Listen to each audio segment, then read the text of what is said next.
क्या कभी आपने ऐसी ट्रेन की कल्पना की है जिसे चलाने के लिए न डीजल की जरूरत हो, न बिजली के तारों की, और जिसके इंजन से धुआं नहीं बल्कि सिर्फ पानी निकले? सुनने में यह भविष्य की तकनीकें लगती है, लेकिन अब भारत इसे हकीकत बनाने जा रहा है, क्योंकि 17 जुलाई को प्रधानमंत्री नरेंद्र मोदी हरियाणा के जींद रेलवे स्टेशन से भारत की पहली स्वदेशी हाइड्रोजन फ्यूल सेल ट्रेन को हरी झंडी दिखाने वाले हैं। यह सिर्फ एक ट्रेन नहीं बल्कि भारतीय रेलवे के हरित भविष्य की ओर बढ़ता एक बड़ा कदम है।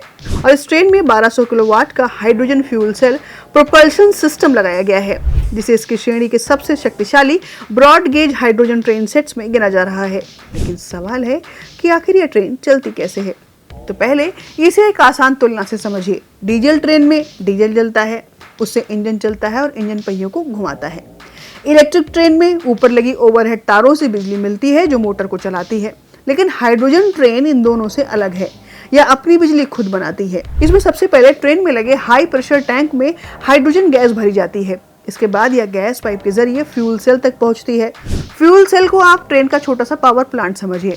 यह हाइड्रोजन हवा से मिलने वाली ऑक्सीजन के साथ रासायनिक प्रतिक्रिया करती है। और ध्यान देने वाली बात यह है कि यहाँ कुछ भी जलता नहीं है, न आग न धुआं, बल्कि इस रासायनिक प्रक्रिया से सीधे बिजली पैदा होती है।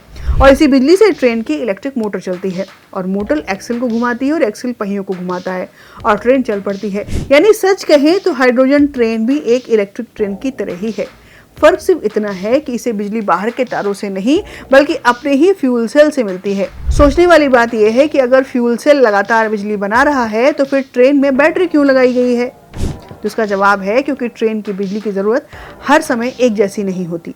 जब ट्रेन स्टेशन से अचानक तेजी से चलना शुरू करती है या चढ़ाई पर जाती है, तब उसे ज्यादा बिजली चाहिए होती है। ऐसे समय में बैटरी तुरंत अतिरिक्त बिजली उपलब्ध करा देती है। और जब ट्रेन ब्रेक लगाती है तो मोटर जनरेटर की तरह काम करती है। पहियों की गतिज ऊर्जा फिर से बिजली में बदल जाती है और वापस बैटरी में जमा हो जाती है। इसे रीजनरेटिव ब्रेकिंग कहते हैं। यानी इस तकनीक में ऊर्जा की बर्बादी बहुत कम होती है और पूरी प्रणाली अधिक ऊर्जा कुशल बन जाती है। और इस पूरी प्रक्रिया का सबसे बड़ा फायदा यह है कि इसमें प्रदूषण लगभग शून्य होता है, क्योंकि फ्यूल सेल से न तो धुआं बाहर निकलता है, न ही कार्बन डाइऑक्साइड, बल्कि सिर्फ जलवाष्प और थोड़ी सी ऊष्मा ही निकलती है। और यही वजह है कि इसे ग्रीन एनर्जी आधारित परिवहन की दिशा में एक बड़ी तकनीकी माना जा रहा है। वैसे भारत इस तकनीकी में अकेला नहीं है। सबसे पहले जर्मनी ने दुनिया की पहली व्यावसायिक हाइड्रोजन ट्रेन चलाई थी। इसके बाद फ्रांस, चीन, जापान, इटली और ब्रिटेन जैसे देशों ने भी हाइड्रोजन आधारित रेल तकनीक पर काम शुरू किया और अब भारत भी इस चुनिंदा समूह में शामिल हो रहा है। लेकिन भारत की खास बात यह है कि इस ट्रेन को स्वदेशी तकनीक से विकसित किया गया है और इसका 1200 किलोवाट का फ्यूल सेल सिस्टम इसे दुनिया के सबसे शक्तिशाली हाइड्रोजन ट्रेन सेट्स में शामिल करता है। भारत की इस ट्रेन में 10 कोच, लगभग 682 सीटें और करीब 2600 यात्रियों की क्षमता और 75 किलो प्रति घंटे की परिचालन गति होगी। और इसका पहला संचालन हरियाणा के जींद सोनीपत रेलखंड पर होगा। लेकिन अब एक यहाँ पर बड़ा सवाल कि इस ट्रेन के आ जाने से क्या अब डीजल इंजन पूरी तरह खत्म हो जाएंगे?